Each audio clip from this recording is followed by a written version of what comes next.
बिस्मिल्लाहिर्रहमानिर्रहीम। अस्सलाम वालेकुम स्टूडेंट्स, मेरा नाम इमरान अहमद है और मैं आपका कंप्यूटर साइंस का टीचर हूँ। स्टूडेंट्स, आज का जो हमारा लेक्चर है हमारी बुक के चैप्टर नंबर 8 से लिया गया है। स्टूडेंट्स, आज के लेक्चर के अंदर हम एक एप्लीकेशन सॉफ्टवेयर के बारे में बात करेंगे जो बेसिकली वर्ड प्रोसेसिंग जो हमारा सॉफ्टवेयर है उसके अंदर लाई करता है। और वर्ड प्रोसेसिंग के अंदर हम माइक्रोसॉफ्ट वर्ड का जो हमारे पास एप्लीकेशन सॉफ्टवेयर है स्टूडेंट्स, हम उसकी बात करेंगे। स्टूडेंट्स, आप लोग विंडोज़ ऑपरेटिंग सिस्टम को यूज़ करते होंगे, उसके साथ साथ आपके पास MS ऑफिस के नाम से या माइक्रोसॉफ्ट ऑफिस के नाम से एक पैकेज अवेलेबल होता है। उसके अंदर माइक्रोसॉफ्ट वर्ड के नाम से एक एप्लीकेशन सॉफ्टवेयर हमारे पास मौजूद है। स्टूडेंट्स, अगर वो एप्लीकेशन सॉफ्टवेयर आपके पास मौजूद नहीं है तो आप MS ऑफिस को इंस्टॉल कर सकते हैं अपने कंप्यूटर के ऊपर और फिर उसको यूज़ भी कर सकते हैं। स्टूडेंट्स, आज हम बात करेंगे वर्ड प्रोसेसिंग के अंदर माइक्रोसॉफ्ट जो वर्ड हमारा एप्लीकेशन सॉफ्टवेयर है उसको हम देखेंगे कि उसको हम यूज़ कैसे कर सकते हैं। स्टूडेंट्स, अगर आपके पास कंप्यूटर्स मौजूद हैं तो अपने कंप्यूटर्स के ऊपर जो आप वर्ड प्रोसेसर है उसको आप ओपन करें और देखें जो जो मैं आपको बताऊंगा आप उसको चेक कर सकते हैं कि वो चीज़ें कैसे आप यूज़ कर सकते हैं। और स्टूडेंट्स, इन ऑप्शंस को यूज़ करते हुए आप अपने डॉक्यूमेंट को इंटरेक्टिव वे के अंदर जो वो पेश कर सकते हैं या बना सकते हैं।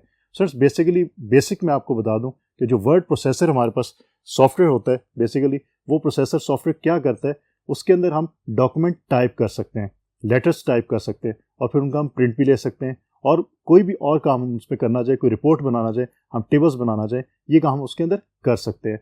और उस डिफरेंट ऑप्शंस मौजूद होती है, उन ऑप्शंस को हम यूज़ करते हुए ये तमाम जो फंक्शन है वो परफॉर्म कर सकते हैं।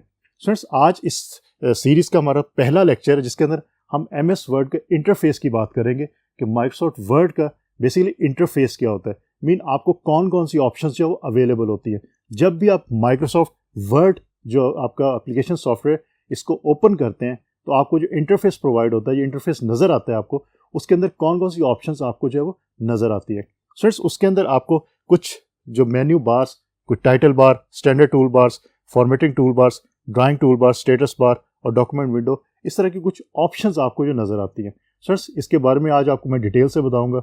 उसके बाद आज के लेक्चर की जो सेकंड पार्ट है हमारा, उसके अंदर हम बात करेंगे टाइपिंग मोड्स की, जिसमें इंसर्शन मोड क्या होता है और ओवर टाइप मोड क्या होता है।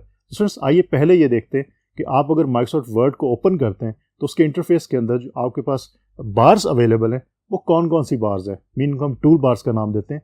ये कौन कौन सी टूल बार्स हैं और ये कौन से फंक्शन परफॉर्म करती हैं। स्टूडेंट्स, जब भी आप ओपन करेंगे माइक्रोसॉफ्ट वर्ड को तो सबसे आपके जो टॉप के ऊपर बार होती है उसको हम टाइटल बार का नाम देते हैं। स्टूडेंट्स, ये नाम से आप अंडरस्टैंड कर सकते हैं, टाइटल बार मीन डॉक्यूमेंट का टाइटल उसके ऊपर होगा। स्टूडेंट्स, उस डॉक्यूमेंट का जो बाय डिफ़ॉल्ट टाइटल होता है, जितने भी आपके वर्ड के डॉक्यूमेंट होते हैं, माइक्रोसॉफ्ट वर्ड के डॉक्यूमेंट, उनका बाय डिफ़ॉल्ट जो होता है वो डॉक्यूमेंट 1 के नाम से सेव होता है। इसी तरह अगर आप एक डॉक्यूमेंट आपने सेव कर लिया, वो डॉक्यूमेंट 1 के नाम से सेव हो गया, आपने दूसरा डॉक्यूमेंट बनाया तो वो डॉक्यूमेंट 2 के नाम से होगा, then document 3, 4 and so on. लेकिन स्टूडेंट्स, आप लोग इसका नाम चेंज कर सकते हैं, आप कोई भी नाम रख सकते हैं। सिर्फ ये याद रखिएगा कि आपका जो माइक्रोसॉफ्ट वर्ड है ये बाय डिफ़ॉल्ट जो नाम रखता है वो डॉक्यूमेंट 1 के नाम से सेव करते हैं आपके डॉक्यूमेंट को। स्टूडेंट्स, उसके साथ साथ आपके जो टाइटल बार के अंदर डॉक्यूमेंट के नाम के साथ जो आप यूज़ कर रहे हैं सॉफ्टवेयर, उस सॉफ्टवेयर का नाम भी मेंशन होता है। अगर आप यूज़ करें माइक्रोसॉफ्ट वर्ड तो माइक्रोसॉफ्ट वर्ड वहाँ पे मेंशन होगा, पहले लिखा होगा डॉक्यूमेंट नेम, उसके बाद माइक्रोसॉफ्ट वर्ड।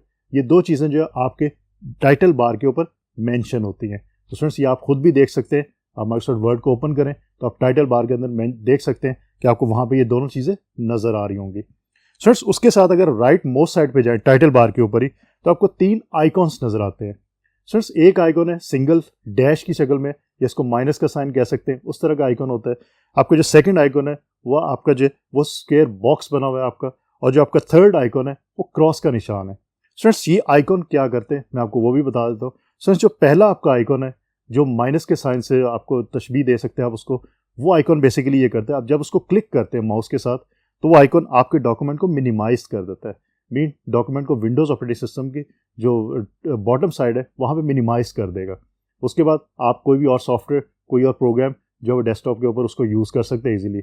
और जब आपने दोबारा से उस डॉक्यूमेंट को ओपन करना है, आप उसी डॉक्यूमेंट को जो उस पर डबल क्लिक करेंगे तो वो दोबारा से आपकी स्क्रीन पे शो हो जाएगा। स्टूडेंट्स, दूसरी जो हमारे पास ऑप्शन है जो हमारे पास स्क्वायर बॉक्स की है, स्टूडेंट्स, उसको जब आप क्लिक करते हैं, उसको क्लिक करने से डॉक्यूमेंट का साइज़ इंक्रीज़ हो जाता है और उसको दोबारा क्लिक करेंगे तो डॉक्यूमेंट का साइज़ आपका डिक्रीज़ हो जाएगा। तो इस तरह आप डॉक्यूमेंट के साइज़ को इंक्रीज़ और डिक्रीज़ करने के लिए आप जो है वो सेकंड जो हमारे पास ऑप्शन मौजूद है इसको आप यूज़ कर सकते हैं। स्टूडेंट्स थर्ड जो हमारे पास क्रॉस का साइन है उससे आप डॉक्यूमेंट को क्लोज कर सकते हैं। ये बेसिकली शॉर्टकट है हमारे पास कि अगर आपने डॉक्यूमेंट को क्लोज करना है तो आप क्रॉस के जो साइन है उसको क्लिक करें, आपका डॉक्यूमेंट जो है वो फौरी तौर पे क्लोज हो जाएगा। और स्टूडेंट्स ये बात याद रखिएगा, जब भी आप क्रॉस के साइन को क्लिक करते हैं तो वो आपसे लाजमी पूछेगा कि do you want to save the changes, कि आपने अगर चेंजेस किए तो उसको सेव करना है या नहीं करना। अगर आपने चेंजेस को सेव करना है तो आप सेव की ऑप्शन को क्लिक कर देंगे, अदरवाइज डोंट सेव को करेंगे तो उस ऑप्शन के अगेंस्ट जो फंक्शन परफॉर्म करके आपके डॉक्यूमेंट को क्लोज कर देगा। तो स्टूडेंट्स ये थी हमारे पास टाइटल बार के बारे में इन्फॉर्मेशन। अब स्टूडेंट्स हम बात करते हैं जो सेकंड हमारे पास टूल बार अवेलेबल है, that is very very important, वो है मेन्यू बार। कि मेन्यू बार के अंदर कौन कौन सी चीज़ें अवेलेबल होती हैं। स्टूडेंट्स बेसिकली हमारे पास जो डिफरेंट टूल बार्स मौजूद हैं उनके अंदर हमारे पास शॉर्टकट्स मौजूद होते हैं कि आप जस्ट सिंगल क्लिक से कोई भी फंक्शन परफॉर्म करवा सकते हैं उन स्टैंडर्ड टूल बार्स को यूज़ करते हुए। मेन्यू बार के अंदर आपको स्पेसिफिक जो मेन्यू है आप उसको ओपन करते हैं और फिर जो भी ऑप्शन आपने यूज़ करनी है उस ऑप्शन को आप सिलेक्ट करके वो फंक्शन परफॉर्म करवाते हैं। तो बेसिकली मेन्यू बार के अंदर अगर मेन्यू बार को यूज़ करते हुए आपने कोई फंक्शन परफॉर्म कराना है तो आपको बेसिकली 2 स्टेप करने पड़ते हैं। पहले आपको मेन्यू ओपन करना पड़ता है और फिर आपको स्टूडेंट्स जो वो स्पेसिफिक फंक्शन जो है वो परफॉर्म करवाना पड़ता है। बाकी टूल बार्स के अंदर आप सिंपली फर्स्ट क्लिक के ऊपर ही अपना फंक्शन परफॉर्म करवा सकते हैं। तो ये मेजर डिफरेंस है। लेकिन students menu bar is very very important. इसके अंदर हमारे पास कौन कौन सी ऑप्शंस अवेलेबल होती हैं, उसमें हमारे पास फाइल की ऑप्शन अवेलेबल है, स्टूडेंट्स एडिट की ऑप्शन अवेलेबल है, व्यू की ऑप्शन अवेलेबल है, इंसर्ट की ऑप्शन अवेलेबल है, फॉर्मेट, टूल्स, टेबल, विंडोज और हेल्प की ऑप्शन अवेलेबल है। स्टूडेंट्स अब यहाँ पे एक चीज़ याद रखिएगा, अगर आपको माइक्रोसॉफ्ट वर्ड यूज़ करते हुए कोई भी प्रॉब्लम फेस करनी पड़ रही है और आपको समझ नहीं आ रहा कि मैंने क्या करना है, मीन डॉक्यूमेंट को अगर आपने उसमें कॉलम ऐड करने या कोई और काम आपने करना है और आपको ये नहीं आइडिया हो रहा कि वो ऑप्शन कहाँ पे अवेलेबल हो सकती है, तो आप हेल्प की जो इसके अंदर मेन्यू बार के अंदर हमारे पास हेल्प मौजूद है, आप उस हेल्प के थ्रू चेक कर सकते हैं कि माइक्रोसॉफ्ट वर्ड के अंदर वो स्पेसिफिक ऑप्शन या वो स्पेसिफिक प्रॉब्लम जो आप फेस कर रहे हैं उसका सोल्यूशन क्या है। माइक्रोसॉफ्ट वर्ड है वो आपको ये हेल्प प्रोवाइड करता है because it's very very user friendly software. ये आपको हेल्प प्रोवाइड करता है और आपको बताएगा कि आपकी जो प्रॉब्लम है वो कैसे सॉल्व हो सकती है। अब स्टूडेंट्स उसके बाद हम बात करते हैं स्टैंडर्ड टूल बार की। जो थर्ड हमारे पास टूल बार है that is standard tool bar. Students इसके अंदर जो भी आइकॉन्स मौजूद हैं ये तमाम आइकॉन्स आपके मेन्यू जो बार है उनमें जो मेन्यूज मौजूद हैं उनके अंदर भी मौजूद होते हैं। अगेन मैंने आपको पहले ही बताया कि हमारे जो स्टैंडर्ड टूल बार के अंदर आइकॉन्स मौजूद है दीज आर बेसिकली शॉर्टकट्स। आप सिंपल माउस को उस पर लेके जाएं और जस्ट सिंगल क्लिक करें तो आपका फंक्शन परफॉर्म हो जाएगा। लेकिन अगर मेन्यू बार से आप जाएंगे तो आपको 2 स्टेप में काम आपका होगा, तो इससे आपका काम जल्दी हो जाएगा, उसमें थोड़ा सा टाइम ज़्यादा लगेगा। और स्टैंडर्ड टूल बार के अंदर हमारे पास जो ऑप्शंस अवेलेबल होती हैं उसमें आप सेव की ऑप्शन होती है, आप सेव कर सकते हैं अपने डॉक्यूमेंट को डायरेक्टली। अदरवाइज अगर मेन्यू बार की बात करें वहाँ पे आपके पास फाइल के अंदर ये ऑप्शन मौजूद होती है कि आप डॉक्यूमेंट को सेव करना तो वहाँ पे सेव की ऑप्शन आप फाइल के थ्रू जो है वो उसको क्लिक कर सकते हैं। स्टूडेंट्स सेव की ऑप्शन होगी। इसके अलावा स्टूडेंट्स अगर आपने अपने डॉक्यूमेंट का प्रिंट लेना है तो प्रिंट का जो आइकॉन यहाँ पे मौजूद होता है आप प्रिंट के आइकॉन को क्लिक करते हैं तो डायरेक्टली आपका जो प्रिंट है वो प्रिंटर की तरफ सेंड हो जाता है। लेकिन अगर आपने मेन्यू बार को यूज़ करना है तो वहाँ पे आपको जो ऑप्शंस मौजूद हैं, मेन्यूज मौजूद हैं, उनमें से किसी मेन्यू को यूज़ करना पड़ेगा और उसके अंदर प्रिंट की ऑप्शन को फिर क्लिक करना पड़ेगा। स्टूडेंट्स उसके अलावा वर्ड आर्ट की ऑप्शन होती है और भी स्टूडेंट्स इसके अंदर बहुत ज़्यादा ऑप्शंस मौजूद है। आप जूम कर सकते हैं अपने डॉक्यूमेंट को, आप जूम इन कर सकते हैं, जूम आउट कर सकते हैं।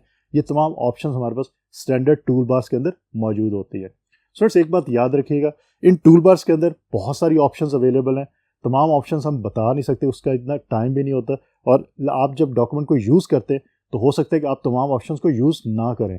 लेकिन जो इंपॉर्टेंट ऑप्शंस हैं उनको आप ज़रूर ज़हन में रखिएगा और याद रखिएगा क्योंकि कुछ ऑप्शंस ऐसी हैं जो तकरीबन हर डॉक्यूमेंट के अंदर यूज़ की जाती है।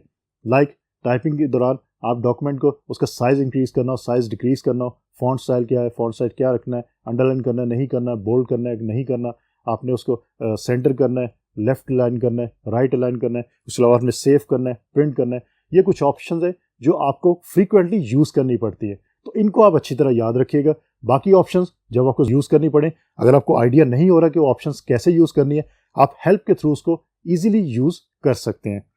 सिर्फ उसके बाद हमारे पास जो फोर्थ वन है that is formatting tool bar. So formatting tool bar का ये मतलब है कि आपने अपने डॉक्यूमेंट में जो टाइपिंग की है उसको आपने फॉर्मेट करना है, मीन उसके अंदर कोई चेंजिंग आपने लानी है उसको इंटरेक्टिव बनाने के लिए। स्टूडेंट्स एक बात याद रखिए, एक टिप है आपके लिए कि आप जब भी डॉक्यूमेंट को टाइप करें, फॉर्मेटिंग आप हमेशा एंड पे कीजिए। अगर आपने कोई 2 पेजेस का डॉक्यूमेंट लिखना है तो पहले वो 2 पेजेस की आप टाइपिंग कर लें, उसके बाद उसकी फॉर्मेटिंग करें। ऐसा ना करें कि आपने एक लाइन लिखी है तो आप उसकी पहले उसकी फॉर्मेटिंग करें, फिर सेकंड लाइन की फॉर्मेटिंग करें। It will take lot of time और आपका इसमें प्रॉब्लम भी आ सकती है। तो इसलिए पहले पूरे डॉक्यूमेंट को एक दफ़ा टाइप कर लें, उसके बाद उसकी फॉर्मेटिंग करें, वो आपके लिए ईजी होगा। सिंस जो आपका फॉर्मेटिंग टूल बार है, इसके अंदर हमारे पास ऑप्शंस जो होती हैं, डिफरेंट ऑप्शंस हैं। इसमें आपका फॉन्ट जो किस तरह का हो सकता है, टाइम्स न्यू रोमन हो सकता है, आपका कैलबरी हो सकता है, आपका उसके साथ एरियल फॉन्ट हो सकता है। ये हमारे पास टाइप्स मौजूद हैं, आप इनमें से किसी को भी यूज़ कर सकते हैं। उसके अलावा फॉन्ट का साइज़ आपने क्या रखना है, फॉन्ट का साइज़ आपका 9, 10, 12, 14, 16 और 72 तक आपका साइज़ हो सकता है। तो आप कौन सा साइज़ आपने रखना है, मीन आप हेडिंग्स का साइज़ ज़्यादा रखते हैं और जो नॉर्मल टेक्स्ट होता है उसका साइज़ कम होता है, तो ये साइज़ जो है यहाँ से आप चेंज खुद से कर सकते हैं। सिर्फ उसके अलावा आपने अपने डॉक्यूमेंट के अंदर किसी वर्ड को, लेटर को, किसी लाइन को या कंप्लीट डॉक्यूमेंट को आपने बोल्ड करना है, बोल्ड कर सकते हैं। आप इटैलिक करना है, आप इटैलिक कर सकते हैं। अंडरलाइन करना है, आप वो भी यहाँ से कर सकते हैं। दिस इज़ बेसिकली आपकी फॉर्मेटिंग टूल बार कि आप फॉर्मेटिंग को अप्लाई कर रहे हैं अपने जो डॉक्यूमेंट के ऊपर। उसके बाद स्टूडेंट्स, अगर आपने लेफ्ट अलाइन करना है, राइट अलाइन करना है, जस्टिफाई करना है, वो ऑप्शंस भी आपकी यहाँ अवेलेबल होती हैं। सर उसके अलावा लाइन स्पेसिंग की ऑप्शन यहाँ अवेलेबल होती है। और स्टूडेंट्स उसके अलावा अगर आपने अपना डॉक्यूमेंट जो है, आपने लाइंस जो है वो आपने शो करनी है, तो आप लाइंस भी शो कर सकते हैं। मीन अगर बॉक्स आपने शो करना है और अपने डॉक्यूमेंट को बॉक्स के अंदर आपने शो करना है, तो वो ऑप्शन भी आपकी फॉर्मेटिंग टूल बार के अंदर मौजूद होती है। स्टूडेंट्स उसके अलावा आप अपने डॉक्यूमेंट के अंदर जो भी आपने टेक्स्ट लिखा है उसको अगर आपने कलर करना है, मीन फॉन्ट को कलर करना है, तो वो कलर भी कर सकते हैं। और उसका बैकग्राउंड आपने कलर करना है, वो कलर भी आप कर सकते हैं। तो सिंस ये थी हमारे पास फॉर्मेटिंग टूल बार के बारे में बात। सिंस अब हम बात करते हैं कि हमारे पास जो बॉटम के ऊपर नॉर्मली एक tool bar that is drawing tool bar. Since ये ड्राइंग टूल बार आपकी टॉप पे भी हो सकती है और बॉटम पे भी हो सकती है। नॉर्मली ये बाय डिफॉल्ट बॉटम के ऊपर होती है, लेकिन आप इसको टॉप पे भी ले जा सकते हैं। सिंस ड्राइंग जो टूल बार है, ये बेसिकली आपको इंटरेक्टिव जो आपकी डॉक्यूमेंट है वो बनाने में मदद देती है। मीन आप इसके अंदर शेप्स को ऐड कर सकते हैं, आप रेक्टेंगल शेप को ऐड कर सकते हैं, स्क्वायर को ऐड कर सकते हैं, सर्कल को ऐड कर सकते हैं, आप एरोस को यूज़ कर सकते हैं, आप लाइंस को यूज़ कर सकते हैं। वो तमाम शेप्स आपको जो ड्राइंग टूल बार के अंदर अवेलेबल होती है, आप उनको यूज़ कर सकते हैं। स्टूडेंट्स उसके अलावा आप वर्ड आर्ट को भी यूज़ कर सकते हैं। और उसके अलावा स्टूडेंट्स बैकग्राउंड कलर करना है आपने, वो कलर भी आप कर सकते हैं। और भी बहुत सारी ऑप्शंस है, आप जब अपना डॉक्यूमेंट क्रिएट करते हैं तो आप इन ऑप्शंस को यूज़ कर सकते हैं। तो स्टूडेंट्स उसके बाद जो लास्ट में तो वेरी बॉटम के ऊपर जो हमारे पास टूल बार होती है that is status bar. Students ये बेसिकली आपके डॉक्यूमेंट के स्टेटस को शो कर रही है। डॉक्यूमेंट के स्टेटस को शो करने का मतलब क्या है? स्टूडेंट्स पहले सबसे इंपॉर्टेंट चीज़ कि अगर आपका डॉक्यूमेंट जो है, आप पहले पेज पे काम करें तो यहाँ पे पेज 1 लिखा होगा। आप अगर सेकंड पेज पे आ गए तो पेज 2 होगा, थर्ड पे तो पेज 3 होगा। तो इस तरह जिस पेज पे आप काम कर रहे होंगे स्टूडेंट्स वो पेज आपको यहाँ पे शो होना शुरू हो जाता है। उसके अलावा आपके जो टोटल पेजेस और उसमें से किस पेज पे आप काम कर रहे हैं, फॉर एग्जांपल आपने एक डॉक्यूमेंट क्रिएट कर दिया जिसके 10 पेजेस थे और आपने दोबारा उसमें कोई एडिटिंग करनी है, आप पेज नंबर 5 के ऊपर हैं, तो एक ऑप्शन यहाँ पे अवेलेबल है, उस पर लिखा होगा 5/10। मीन आप 10 टोटल पेजेस है, उसमें से आप 5th पेज के ऊपर काम कर रहे हैं। तो ये आपको डिटेल भी स्टेटस बार के अंदर मौजूद होती है। उसके अलावा आपके जो लाइन की इंफॉर्मेशन का आप किस लाइन के ऊपर है डॉक्यूमेंट के, उसके अलावा कॉलम किस कॉलम के ऊपर आप है, वो तमाम डिटेल्स आपकी जो स्टेटस बार के अंदर मौजूद होती है। स्टूडेंट्स इसके बाद हम बात करते हैं कि हमारे पास एक ऑप्शन होती है रूलर की ऑप्शन। स्टूडेंट्स आपके डॉक्यूमेंट के अंदर रूलर की ऑप्शन है, वो इनेबल भी हो सकती है, डिसेबल भी हो सकती है। आप उसको मेन्यू बार के अंदर रूलर को जो इनेबल भी कर सकते हैं उसके थ्रू, और वहाँ से डिसेबल भी उसको कर सकते हैं। स्टूडेंट्स रूलर बेसिकली आपको क्या बताता है, वो बेसिकली आपका जो टेक्स्ट आपने टाइप किया है डॉक्यूमेंट के, आपकी माइक्रोसॉफ्ट वर्ड है, इसके अंदर जो आपके अवेलेबल स्पेस है जहाँ पे आप टाइपिंग करते हैं, जो टेक्स्ट आप टाइप करते हैं उस टेक्स्ट को बेसिकली वो आपको मार्जिन्स को आपके सेट करता है कि जो पेज मार्जिन्स है उनको सेट करता है। आप उसके थ्रू पेज मार्जिन्स इंक्रीज और डिक्रीज कर सकते हैं। अगर आपने रूलर नहीं भी शो किया तो जो by default page margin set है उसी के थ्रू काम करेगा। आप रूलर्स शो करके तो पेज मार्जिन्स को डिक्रीज और इंक्रीज कर सकते हैं। स्टूडेंट्स उसके साथ आप अगर राइट साइड पे देखें, आपकी एक स्क्रॉल बार मौजूद होती है। अगर आप डॉक्यूमेंट पे काम कर रहे हैं और आपने डॉक्यूमेंट जो 3 या 4 पेजेस का डॉक्यूमेंट लिख लिया है, अब आपने उसको रीड करना है। सर रीड करने के लिए एक तो ये आप कर्सर के थ्रू जो है वो मूव करते रहें नेक्स्ट पेज पे या नेक्स्ट लाइन के ऊपर। दूसरा ये कि जो फास्ट वे है वो कि राइट साइड के ऊपर आपको एक नज़र आती है दैट इज़ कॉल्ड स्क्रॉल बार। उस स्क्रॉल बार को आप माउस के थ्रू जो है उसको स्क्रॉल करते हुए आप नेक्स्ट पेज पे इजीली आ सकते हैं। तो फ्रेंड्स ये थे बेसिकली इंटरफेस की हम बात करते हैं कि हमारे पास जो इंटरफेस था। अब इंटरफेस के अंदर हम बात करते हैं कि सबसे आखिर में सबसे इंपॉर्टेंट चीज़ डॉक्यूमेंट विंडो की। फ्रेंड्स डॉक्यूमेंट विंडो वो एरिया है आपके माइक्रोसॉफ्ट वर्ड के अंदर जहाँ पे आप डॉक्यूमेंट टाइप करते हैं, मीन जहाँ पे आप टाइपिंग करते हैं बेसिकली। जिस जगह पे आपका जो कर्सर है वो कर्सर जो है ब्लिंक कर रहा होता है। स्टूडेंट्स वहाँ से आप फिर कीबोर्ड के थ्रू जो है इनपुट देते हैं, कीबोर्ड के थ्रू आप टाइप करते हैं। स्टूडेंट्स याद रखिए कीबोर्ड आपकी इनपुट डिवाइस है, उसके थ्रू आप इनपुट देते हैं। जो भी आपने टाइप करना है वो टाइप आपका जो होता है वो माइक्रोसॉफ्ट वर्ड के अंदर जो डॉक्यूमेंट विंडो है उसके अंदर टाइप होता है। और जहाँ पे आपका कर्सर आपको ब्लिंक करता नजर आएगा स्टूडेंट्स उस जगह पे टाइपिंग होगी, उसके अलावा किसी और जगह पे टाइपिंग नहीं होगी। अगर आपने किसी और जगह पे करवानी है टाइपिंग तो आपको कर्सर को मूव करना पड़ेगा उस स्पेसिफिक लोकेशन के ऊपर, फिर वहाँ पे जाके आपकी जो टाइपिंग है वो पॉसिबल हो सकती है। तो फ्रेंड्स ये थी हमारे पास बेसिकली कि हमने बात की कि विंडोज़ के अंदर जो हमारा वर्ड प्रोसेसर एप्लीकेशन सॉफ्टवेयर मौजूद है उसका इंटरफेस क्या था। उसमें मैंने आपको कुछ टूल बार्स के बारे में बता दिया कि जो टूल बार्स हम यूज़ करते हैं वो टूल बार्स जो है वो उसके अंदर कौन कौन सी ऑप्शंस जो हैं वो यूज़ होती हैं। सो इस नेक्स्ट जो लेक्चर्स होंगे उसके हम डिटेल से बात करेंगे उसके अंदर कि हम कैसे टेक्स्ट को ऐड कर सकते हैं, कैसे उसको बोल्ड कर सकते हैं, कैसे अंडरलाइन कर सकते हैं। ये डिटेल हम नेक्स्ट लेक्चर्स के अंदर बात करेंगे। आज सिर्फ हम ऑप्शंस की बात कर रहे हैं कि ये ऑप्शंस हमें इसके अंदर अवेलेबल है। फ्रेंड्स अब मैं आपको फॉर्मली बता देता हूँ कि हमारे पास ये तमाम जो टूल बार्स मौजूद हैं इसके अंदर जो हमने चीज़ें पढ़ी हैं अभी देखी हैं कि कौन कौन से हमारे पास जो स्टैंडर्ड टूल बार्स या हमारे पास मेन्यू बार हैं, इसके अंदर जो ऑप्शंस मौजूद हैं वो आपकी फॉर्मली मैं रीड कर देता हूँ कि आपकी बुक के मुताबिक कि title bar basically display the name of the active application and document. यही बात मैंने आपको बताई कि उसके अंदर आपका जो डॉक्यूमेंट जो आपने ओपन किया हुआ है, डॉक्यूमेंट जो आप टाइप कर रहे हैं उसका नाम होगा और उसके साथ साथ क्या होगा, उसके साथ साथ आपका जो माइक्रोसॉफ्ट वर्ड है उसका नाम लिखा होगा, मीन जो वर्ड प्रोसेसर आप यूज़ कर रहे हैं उसका नाम लिखा होता है वहाँ पे। फ्रेंड्स उसके बाद मेन्यू बार के अंदर आपके डिस्प्ले किए जाते हैं तमाम मेन्यूज़ को।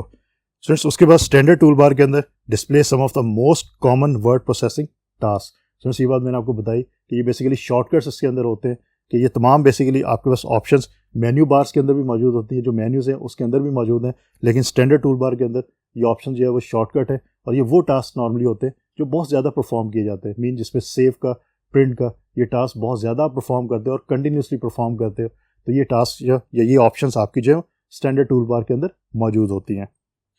उसके बाद student format tool contains buttons and options that can be used to apply commonly used text format. कि आपने अगर अपने टेक्स्ट को फॉर्मेट करना है, फॉर्मेटिंग उस पर अप्लाई करनी है तो आप कैसे कर सकते हैं, मीन आपने उसका फॉन्ट स्टाइल क्या रखना है, फॉन्ट साइज़ क्या रखना है, बोल्ड करना है, इटैलिक करना है, अंडरलाइन करना है, या दूसरी ऑप्शंस भी इसके अंदर मौजूद होती है। उसके बाद स्टूडेंट्स टूल बार की बात करते हैं। उसके बाद ये हमने फॉर्मेटिंग टूल बार की बात कर ली, फिर हम रूलर की बात करते हैं। Ruler shows you the positioning of tabs, margins, indents and other elements on the page. Friends उसके बाद डॉक्यूमेंट विंडो की हमने बात की, जो रेक्टेंगल हम विंडो पोर्शन या रेक्टेंगल पोर्शन हमें नज़र आता है अपने माइक्रोसॉफ्ट वर्ड के अंदर जहाँ पे हम टाइपिंग करते हैं उसको हम डॉक्यूमेंट विंडो का नाम देते हैं। फ्रेंड्स स्टेटस बार की हमने बात की, जो मोस्ट बॉटम साइड के ऊपर हमारे पास मौजूद है, उसके अंदर हमारे पास जो इन्फॉर्मेशन मौजूद होती है वो पेज नंबर मौजूद होता है, उसके अलावा कॉलम की डिटेल होती है या लाइन नंबर की डिटेल मौजूद होती है। तो फ्रेंड्स बेसिकली आपका जो वर्ड प्रोसेसर है, माइक्रोसॉफ्ट वर्ड प्रोसेसर, उसका बेसिक इंट्रोडक्शन था। और हमने देखा कि जो उसका इंटरफेस है, मीन आप जब भी ओपन करते हैं माइक्रोसॉफ्ट वर्ड को तो आपका जो इंटरफेस आपको शो होता है, उस इंटरफेस के अंदर आपको कौन कौन सी इन्फॉर्मेशन अवेलेबल होती है। सो इसका बेस्ट जो तरीका यही है कि आप माइक्रोसॉफ्ट वर्ड को ओपन करें और जो इन्फॉर्मेशन मैंने आपको प्रोवाइड की है आप उस इन्फॉर्मेशन को चेक करें, खुद से देखें, क्योंकि ये चीज़ आपको करने से आएगी, ये सिर्फ बताने से नहीं आएगी। आपको जब बताया इसलिए जाता है कि आप उसको यूज़ करें, उसको करें। आप जितना माइक्रोसॉफ्ट वर्ड को यूज़ करेंगे उतना आपको इन ऑप्शंस के बारे में ज़्यादा क्लियर होगा एज़ कम्पेयर टू कि अगर आप सुनने के बाद कहें कि ठीक है जी मुझे पता लग गया, उसको यूज़ ना करें। आप उसको लाजमी यूज़ करें, ज़्यादा यूज़ करेंगे आपको ज़्यादा आइडिया होगा, आपको ज़्यादा पता लगेगा कि कौन कौन सी ऑप्शंस क्या काम करती है। सिर्फ अब हम बात करते हैं इस लेक्चर के जो दूसरा हमारा पार्ट है, दैट इज़ टाइपिंग मोड्स का। दो टाइपिंग मोड्स होते हैं, it's very very simple concept, insertion mode और overtype mode. Sir insertion mode क्या कहते हैं, पहले मैं उसकी फॉर्मल जो डेफिनेशन है मैं वो रीड कर देता हूँ। In insertion mode the newly entered text is placed at the current position of the cursor. Sir simple, जहाँ पे आपका कर्सर मौजूद होता है उस जगह पे आप जब टाइपिंग कर रहे हैं तो आप कह सकते हैं दिस इज इंसर्शन मोड, कि आपने न्यू टाइपिंग की है। फॉर एग्जाम्पल आपने जब डॉक्यूमेंट ओपन किया, आपने जब माइक्रोसॉफ्ट वर्ड को ओपन किया तो आपकी डॉक्यूमेंट विंडो के अंदर आपने टाइपिंग स्टार्ट की। टाइपिंग जब स्टार्ट की, आप नए कीवर्ड्स या नए वर्ड्स आप जब टाइप कर रहे हैं, तो ये आप कह सकते हैं इंसर्शन मोड है आपका, कि आप न्यू कीवर्ड्स को ऐड कर रहे हैं। जहाँ पे आपका कर्सर होगा वहाँ पे आप नया कीवर्ड जो वो ऐड करते जाएंगे। तो दिस इज इंसर्शन मोड, कि आप इंसर्शन मोड के थ्रू जो नए कीवर्ड्स को इंसर्ट कर रहे हैं अपनी डॉक्यूमेंट विंडो के अंदर। फ्रेंड्स, दूसरा जो हमारे पास है that is overtype. Overtype mode, the newly entered text is written over the existing text. Friends, एक ही मेजर डिफरेंस है, आपका जो इंसर्शन मोड है उसके अंदर क्या होता है कि आप न्यू टेक्स्ट को इंसर्ट करते हो। ओवरटाइप ये है कि आपने ऑलरेडी एक टेक्स्ट इंसर्ट किया हुआ है, आप उसको चेंज करना चाहते हैं, आप उसको ओवरटाइप कर देते हैं, मीन उसको रिप्लेस कर देते हैं नए टेक्स्ट के साथ, तो उसको हम ओवरटाइप जो है वो टेक्स्ट का नाम देते हैं, जिस तरह आपकी बुक के अंदर मेंशन भी है कि whereas in case of overtype mode the newly entered text is written over the existing text, कि आपने ऑलरेडी टेक्स्ट लिखा हुआ है, कोई एग्जिस्ट कर रहा है टेक्स्ट, लेकिन आपने उसको रिप्लेस कर दिया न्यूली टेक्स्ट के साथ। तो रिप्लेसमेंट आपकी ओवरटाइप के अंदर होती है।